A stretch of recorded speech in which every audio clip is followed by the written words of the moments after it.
Welcome back to Straight Shooting News. So Trump declares war on the communists and the New World Order allies. It seems they've come from within.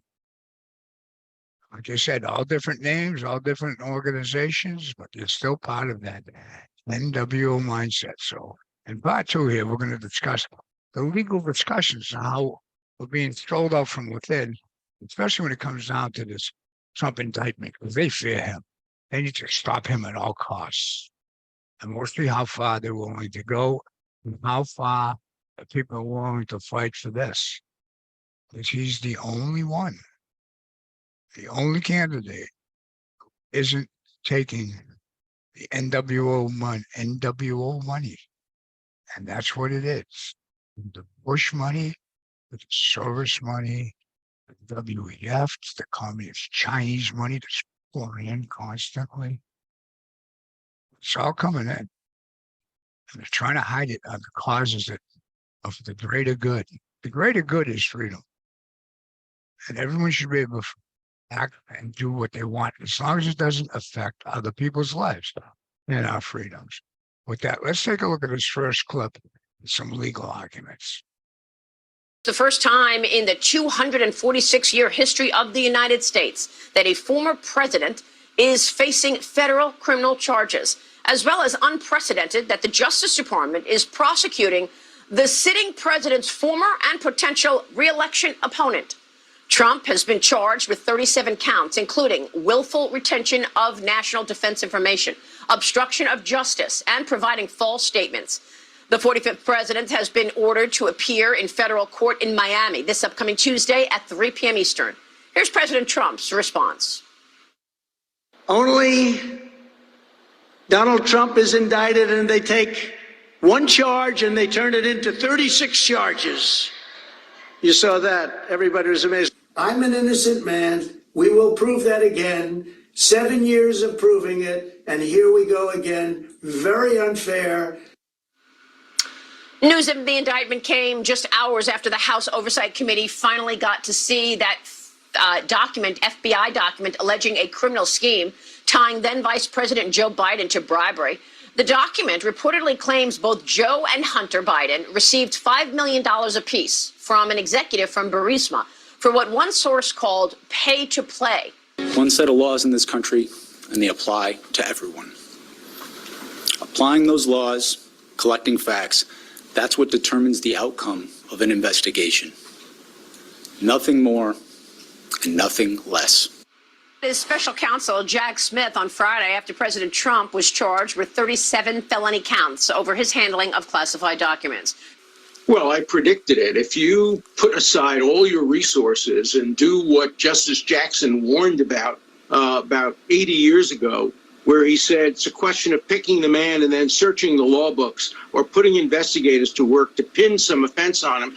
That's what they did. And Jack Smith is wrong when he says there's one set of laws. He was assigned only one job, to get Trump. So here's the legal issue. Let's assume hypothetically that a Democrat prosecutor announces in advance, I'm only going to investigate Republicans. And then the investigation produces some evidence of crime. Is that acceptable in America? If the same investigation done against Democrats or done against someone else would also have produced crimes, is it legal? Is it justifiable?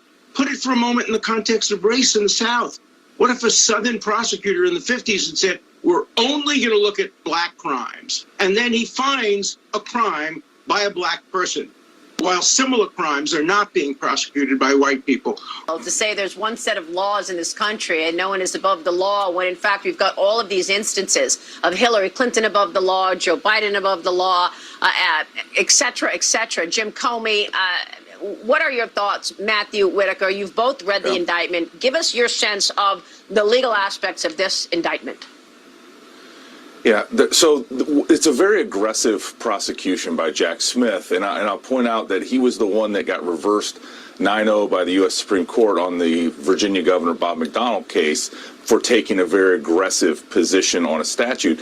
You know, the interplay between the Presidential Records Act, which says all documents are covered by that act, and the Espionage Act, which preceded it and was passed in 1917, about 4 months into World War I think is going to be the most important issue that the courts are going to have to decide. And as I've read both those statutes, I've thought about the interplay, I've thought about all the other cases that have been brought under those. I just can't see where Donald Trump's position that the Presidential Records Act is more specific and therefore applies to this case is going to prevail, and that this prosecution is going to crumble based on that analysis once it gets to the Supreme Court.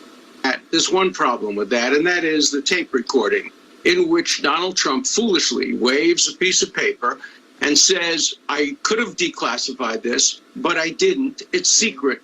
Here, look at it. Now, maybe he didn't actually allow the person to read it, but that tape recording, which can't be cross-examined, you can't say it's a flip witness or a witness who shouldn't have been able to testify.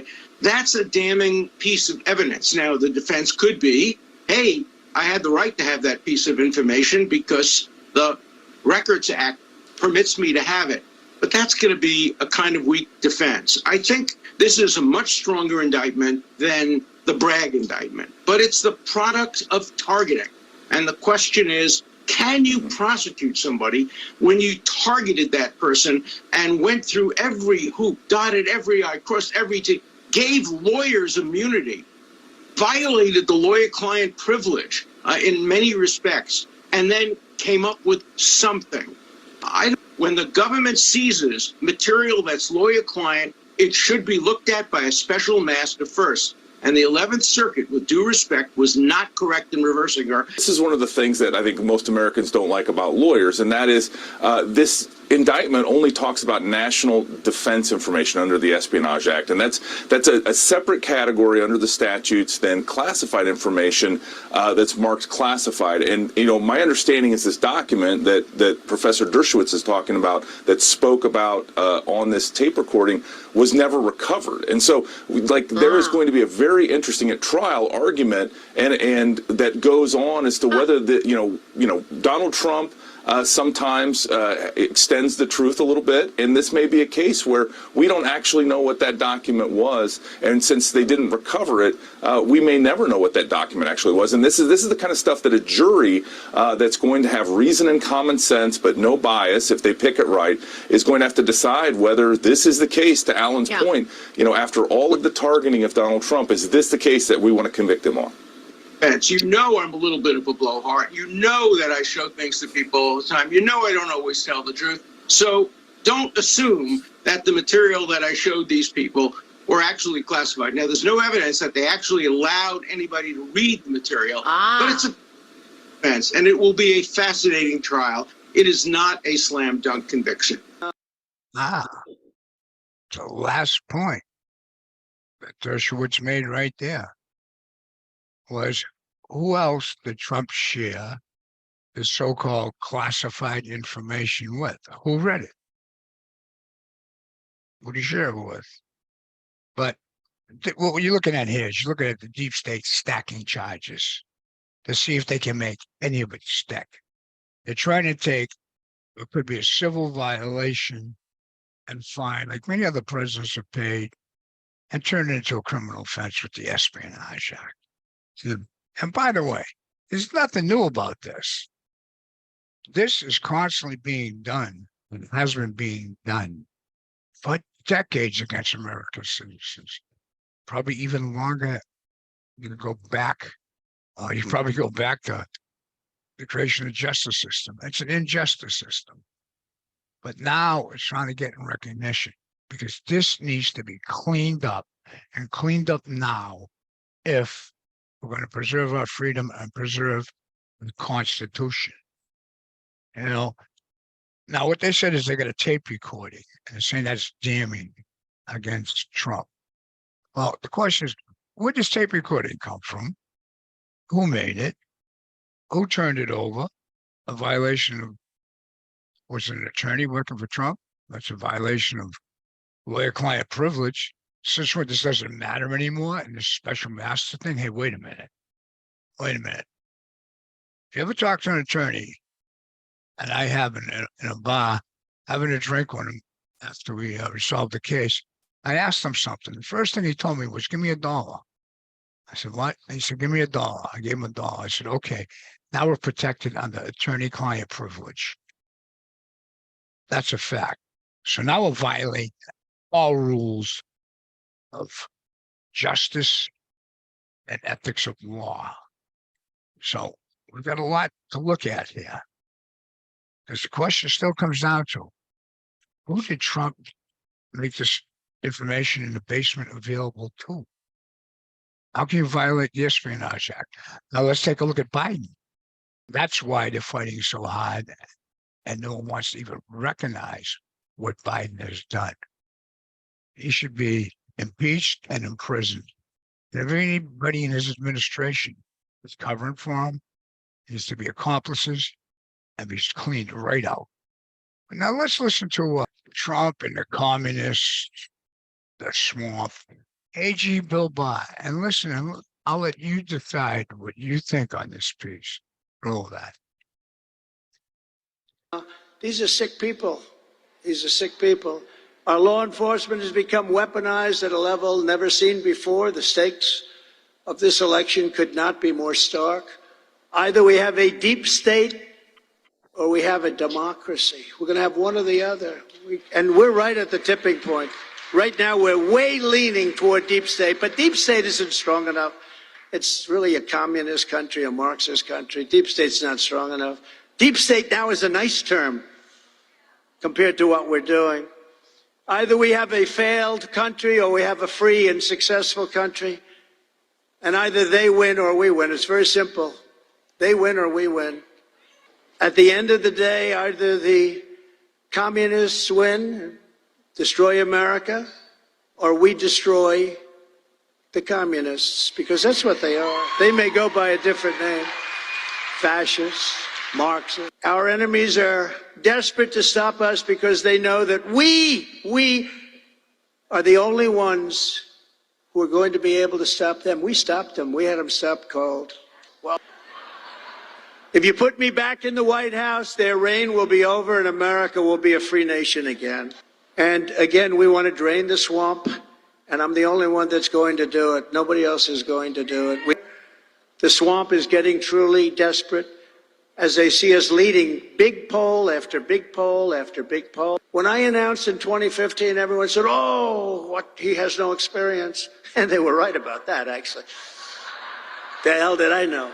What about this chief argument that comes up for the president's allies and his legal team that this should have been handled under the Presidential Records Act, not this Espionage Act charge and other federal statutes that were used here? Well, it started out under the Presidential Records Act and the archives trying to retrieve documents that Trump had no right to have. But it quickly became clear that what the government was really worried about were these classified and very sensitive documents. I was shocked by the degree of sensitivity of these documents and how many there were, frankly. And so the government's agenda was to get those, protect those documents and get them out. And I think it was perfectly appropriate to do that. It was the right thing to do. And I think the counts under the Espionage Act that he willfully retained those documents are solid counts. Now, I do think we have to wait and see what the defense says and what proves to be true. But I do think that even half what Andy McCarthy said, which is if even half of it is true, then he's toast. I mean, it's a very detailed indictment. And it's very, very damning. And this idea of presenting Trump as a victim here, a victim of a witch hunt, is ridiculous. But this is much different. He's not a victim here. He was totally wrong that he had the right to have those documents. Those documents are among the most sensitive secrets that the country has. They have to be in the custody of the archivist. He had no right to maintain them and retain them. And he kept them in a way at Mar-a-Lago that anyone who really cares about national security, their stomach would churn at it. Here, I think the government acted responsibly. They gave him every opportunity to return those documents. They acted with restraint. They were very deferential to him, and they were very patient. They talked to him for almost a year to try to get those documents, and he jerked them around. They finally went to a subpoena, and what did he do? According to the government, he lied and obstructed that subpoena. And then they did a search, and they found a lot more documents. And they're not even, I don't think they're even sure now whether they have everything. So they acted in a very patient way, and what they were met with was, according to the government and the indictment, very egregious obstruction. Let me ask you this and clarify, because the Justice Department has wanted to say over and over again, this is not something Merrick Garland, the Attorney General, was involved in. This is the special counsel, Jack Smith, has complete autonomy, makes these own decisions. But in a case of this import, and with a special counsel statute, would this have to go to the Attorney General for some kind of review or decision-making process before this indictment happens and goes public? Well, under the regulation, the call can be made just by the special counsel, but I'm sure they had worked out an agreement whereby he would keep the Attorney General in the loop, and if the Attorney General had strong feelings, he'd voice them. But I think the Attorney General said pretty early on he would be guided by the recommendation of the counsel. Now, we can't forget here that this entire thing came about because of reckless conduct of the president. If he had just turned over the documents, which I think every other person in the country would have done, they're the government's documents. They're official records. They're not his personal records. Battle plans for an attack on another country or Defense Department documents about our capabilities are in no universe Donald J. Trump's personal documents. They are the government's documents. What about the arguments? All right. Well, there's Billy Boy Barr. Ruby Ridge covered up for the ATF. They kill people. They killed an innocent man, shot his wife. So what do we got? We got so much more on Billy Barr. I mean, like you said, Trump's toast? No. Billy Barr likes his toast and so much more. We're going to get into him. Get on him in a future show. But for now, here's the whole thing. We're going to stop calling these people law enforcement. These federal prosecutors and these agencies, they're not law enforcement. They're arms of tyranny, and they need to be stopped because this is what rules our country, and this is what protects our freedom, and they do not follow the laws. They will not follow the laws, but they expect you to follow the letter of the law. I can give you a good example. This guy, Jack Smith, tried to persecute the governor of, what was it, Virginia, North Carolina, one of those states. The case went to the Supreme Court, 9-0. They threw the case out. They sicked him on it. And this Karen Gilbert. All right, Karen Gilbert is a prosecutor. Back in 2009, she was forced to resign from the Justice Department because she pulled an illegal wiretap on a client who she was prosecuting and their attorney. Back then, everybody was outraged because people still believed in this. But what's happened since? Why is this woman even working in what they call the so-called Justice Department? Why did they have her on this case? I mean, you're going to find out more as it comes out. But there's so many turns and twists to this. They need to stop Trump if they fear him and what he can expose. I'll give you the link on Karen Gilbert and her little escapade in the comment section.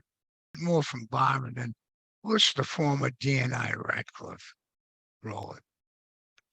They'll say, okay, when it came to President Obama leaving, or, President Biden was vice president when some of these documents allegedly that he's got, that's a different question. But when you think about somebody like President Obama or President Clinton, the sock drawer case with President Clinton, yes, they'll point to these and say, listen, so there there were are other two big documents. lies, I think, that are out there right now. One is, these other presidents took all these documents.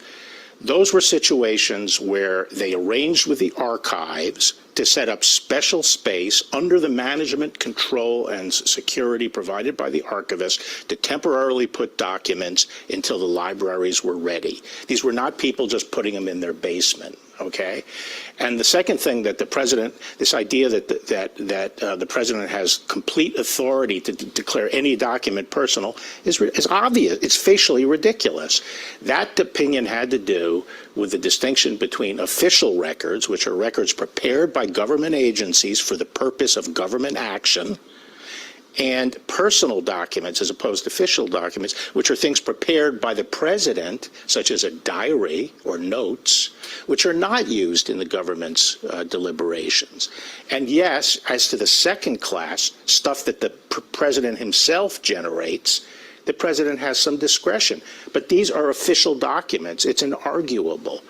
The president's daily brief provided by the intelligence community is not Donald J. Trump's personal document, period. I'm guessing This particular episode of trying to retrieve those documents, the government acted responsibly, and it was Donald J. Trump who acted irresponsibly. so. More evidence of a politicized DOJ and FBI as President Trump is facing 37 felony counts over his handling of classified documents. A decision in the investigation into President Biden's own handling of classified material is not imminent. That is according to NBC News. Meanwhile, the federal investigation into Hunter Biden, which began more than 5 years ago, is still ongoing, with the House Oversight Committee identifying bank records as well as a subpoenaed document reportedly showing then Vice President Joe Biden accepted money from foreign adversaries and was paid for policy decisions, according to House Republicans. Your reaction to the Trump indictment and also what we know about Biden's handling of documents while he was a senator. Your thoughts? Well, my thought is it's a travesty for a number of reasons, Maria. When you talk about this Trump indictment, it seems very much to be a continuation of the same type of Department of Justice and FBI abuses that are well documented by inspectors general and more recently by the Durham report. Look, let's start with this. Just like the Russia collusion hoax that started with the FBI and the Department of Justice lying to the FISA court, in fact, committing felonies for which someone pled guilty to create a false narrative, we start out the same way here. We have, prosecutors allegedly committing crimes to prosecute crimes. A member of Jack Smith's prosecution team threatening a lawyer representing President Trump's personal valet, look, you've got to flip your witness, otherwise you won't get a federal judgeship. So starting with that, it's troubling. But then moving to even what Jack Smith said. Look, he came out with this flowery language that every American would agree with when he says, we have one set of laws that apply to everyone. Great. What he left out was that only works if those laws are applied evenly. And if he was being truthful, what he would have said is if we apply those laws to Trump this way, Hillary Clinton would have been indicted and Joe Biden will be indicted. Look, let's be real easy about this. As a former federal prosecutor, I can tell you when you line up the cases against Secretary of State Clinton, President Donald Trump, and Senator Joe Biden, there's no reasonable prosecutor that won't tell you that the easiest case to make, a slam dunk case, is that Senator Joe Biden broke the law. There is no legal excuse, justification, or rationale that ever justifies a United States senator having possession of classified documents in his home and his office. And it wouldn't have taken Jack Smith applying the laws evenly, even 7 months to move forward on a case against Joe Biden. He would have moved forward in 7 days, which begs the question, it did take him 7 months in his prosecution of President Trump to get to this point. Where's the special counsel that was appointed to investigate Joe Biden? It's been 5 months. We haven't seen a story. You could put out a missing persons report on Robert Hur, the special counsel that was appointed in this case. But if we apply the laws evenly, as Jack Smith says that we should, in any case, at least by the early part of August, we ought to have Robert Hur moving forward in 7 months saying, here's the case against Joe Biden and this is what it means. And, and of course, none of us expect that to happen, Maria, which is why on day one, whoever the Republican president is, hopefully in 2025, it has to be to reform completely the Department of Justice and the FBI, to dump it upside down and entirely reform it in a way that that fixes the systemic abuses of a political nature where it's been weaponized, so clearly before the American people. There's no way. He's sounding hopeful. I like what he's saying, but he's trying to sound hopeful. There's no way you can clean that out. That has to be abolished. There's no place in the Constitution for a national police force. And according to the ruling back in 1801 with Marbury versus Madison, any law that's passed that violates the U.S. Constitution is null and void. It's moot. It's like it was never, ever passed. That's a fact. Let's get back to Mr. Toast. The big lies. Here's the big lies. Mar-a-Lago is protected by the Secret Service. This is not just some basement in someone's cellar. Anybody just walks right in. It's in a room tucked downstairs that no one probably even goes into. And they put a lock on it to comply. Okay? And the other question we got is, did Trump even pack those boxes? Does Trump even know what was in them all? The Durham report exposed a whole bunch of abuses. Inspector General report. How come none of these people are being prosecuted? Why? Because they're all involved in this takedown. You got to flip the witness to become a federal judge. Interesting point. Jack Smith is a real piece of work. Like we told you, him and his partner, Gilbert, Aaron, or illegally wiretapping people. This is why he probably got her into the case. You really got to start thinking this right away. Bill Barr is part of that whole New World Order crowd. We got pictures of him when he got confirmed by G.H. Bush. With Senator Leahy, Senator Biden, Strom Thurmond. He's all celebrating. He's been involved in everything, going back to covering up for Bush, the CIA, the operations they pulled with Ollie North, Iran-Contra, all the drugs that were smuggling. I got to get some old tapes up for it so I can actually show you how deep these people are involved in. So this bill is a big mistake. Like Trump said, what did I know? He made mistakes. He won't make them again. Well, let's try to put this all in perspective. Roll this last piece.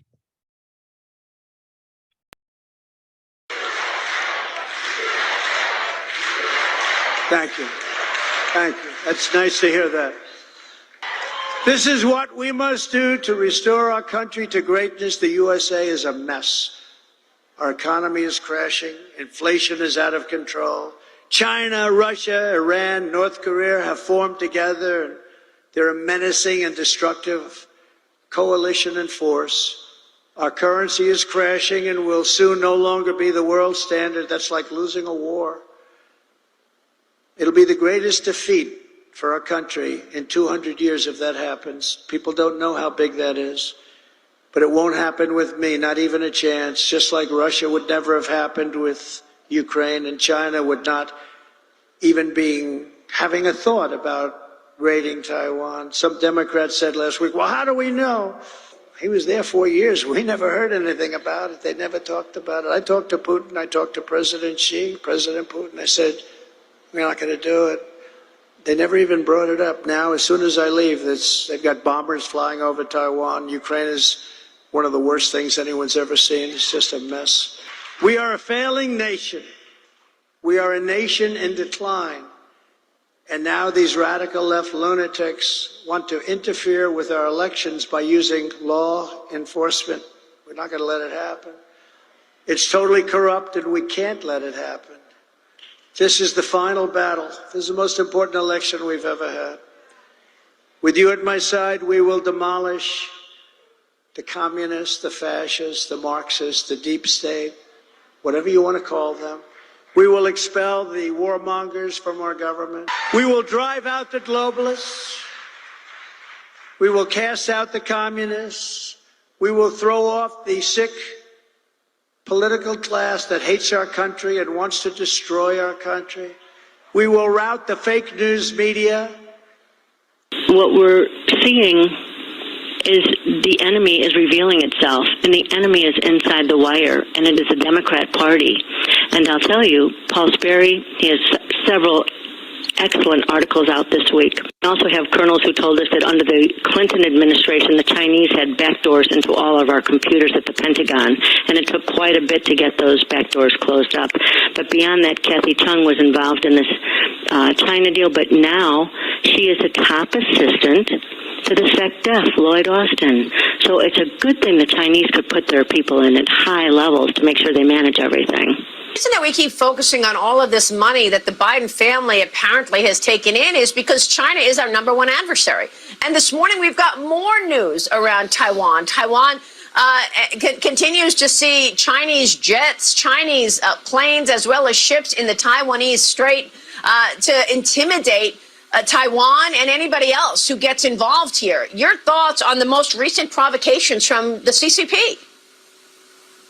I'm not surprised. It's going to continue. You've talked about it. I mean, it's really part of what I would describe as, and could be fairly described as the Biden administration's battered wife syndrome policy with regard to China. Look, the worse they treat us, the aggression, no matter what they do to us, spy on us, swerve in front of our planes, cut in front of our ships. The worse they treat us, the more the Biden administration goes groveling to them, taking the blame for it, backing up, backing down, apologizing, trying to get a meeting with the people who have aggrieved us. And you see that this week with Secretary Blinken going on bended knee, begging for a meeting with the Chinese when they have committed one aggression after another against the American people and our national security posture, never being confronted by it. So why would they slow down when they keep getting away with bullying us, with spying on us, all of that? And in fact, that's why they're expanding that operation, as has been revealed with what's happening in Cuba, where they're going to vacuum up the most sensitive communications about our military bases and our activities, our missile testing, the operations that we have through Central Command and Southern Command in both the Middle East and in Central America, because they got away with spying on us with a spy balloon. And why would they stop now? Well, they have denied things and then they're forced to admit it later. The Pentagon keeps lying to Fox News, by the way. They lied about, you told us first on this program when that spy balloon first traversed the country, you said, yeah, it's likely sending information back in real time. They denied it until they had to admit it. Oh, yeah, they did send information back in real time. And now they denied the Cuba Spy Center. Were you aware of the Cuba Spy Center when you were Director of National Intelligence for Donald Trump? Well, there wasn't one, Maria. That's where this idea that this existed during the Trump administration is just what they did with the spy balloon. They tried to say, well, they denied it, and then they said, well, it happened, but it also happened during the Trump administration. Look, we took an incredible inventory of China and its capabilities during the Trump administration, and the idea that this kind of surveillance platform was present and being allowed is just absurd. And just like with the spy balloon situation, you'll see Trump administration officials coming out and saying it's simply not true. But yet again, the strategy for the Biden administration is deny it until we can't deny it anymore, then find a way to blame the Trump administration for it. And it doesn't work, and it always unravels, and it will here as well. But regardless of that, Maria, the point is, what is true is that what it shows is, regardless of what's taking place, is that China, whether you want to call it expanding their capabilities or starting their capabilities, the aggression is escalating. China is in a Cold War with us, and we are not in one with them. And as a result, China is winning that Cold War because this administration, and you've touched on this before, Maria, there could be a number of reasons for it. It may be an issue of cowardice. It may be an issue of competence in terms of the president's abilities, or it may be an issue of complicity. None of those are good.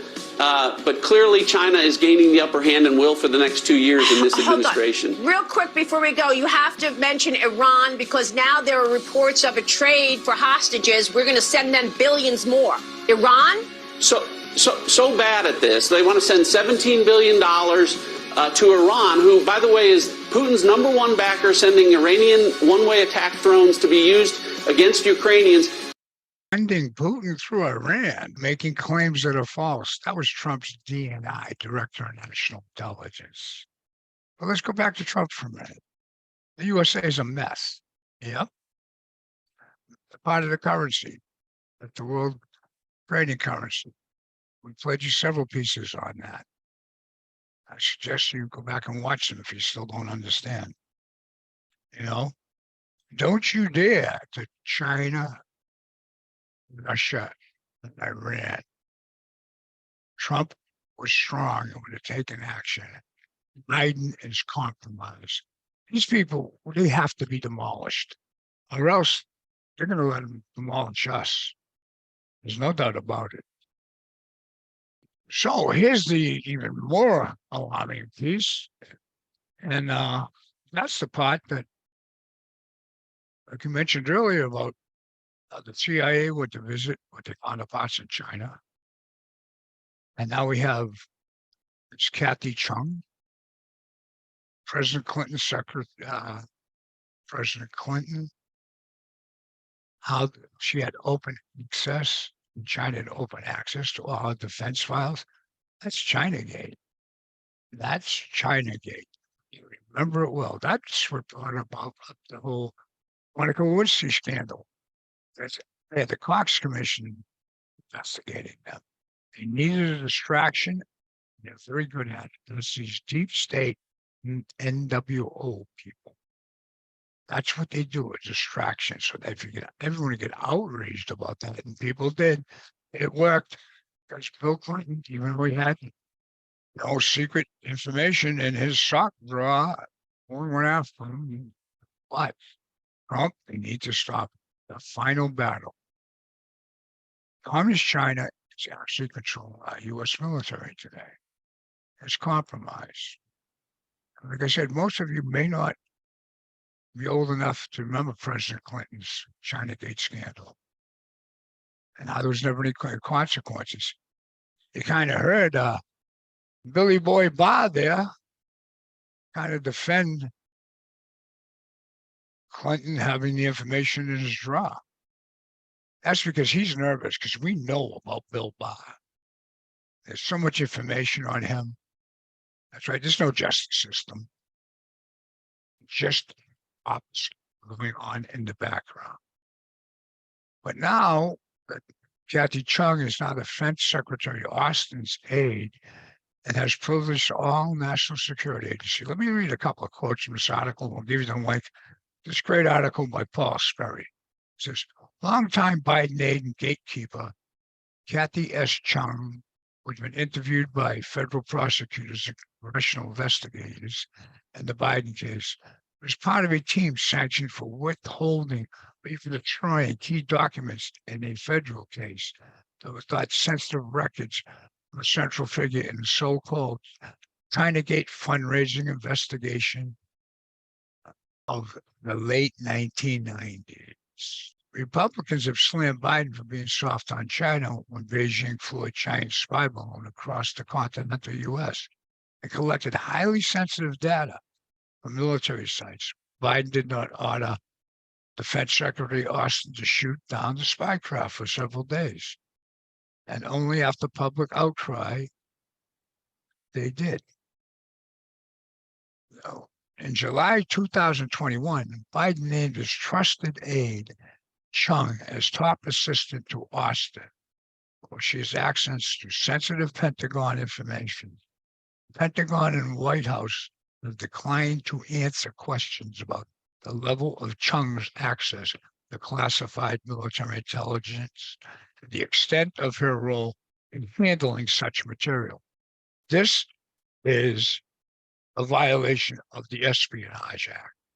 Everything that they've done, just like Ratcliffe said about having spy balloons during his reign, and then they have a spy center in Cuba. He told you flat out, there was none there. It's a deflection. So it's starting to sound more and more like Trump is right. This is the final battle. And we need to demolish our enemies. And the people in the military, and all you people that took those oaths, yes, you're taking orders from Austin and Miley. You ought to seriously consider what you're doing. And maybe start cleaning your own house, huh? Because if it goes to the streets of America, this is going to be ugly, bloody. But there you go. As we told you, you want a population control. They're going to get it one way or another. Because you can only push on people so long, and more and more people will wake up. But with that, we're going to move to part 3, and we're going to explain some things about the U.S. ports, Club K, government review.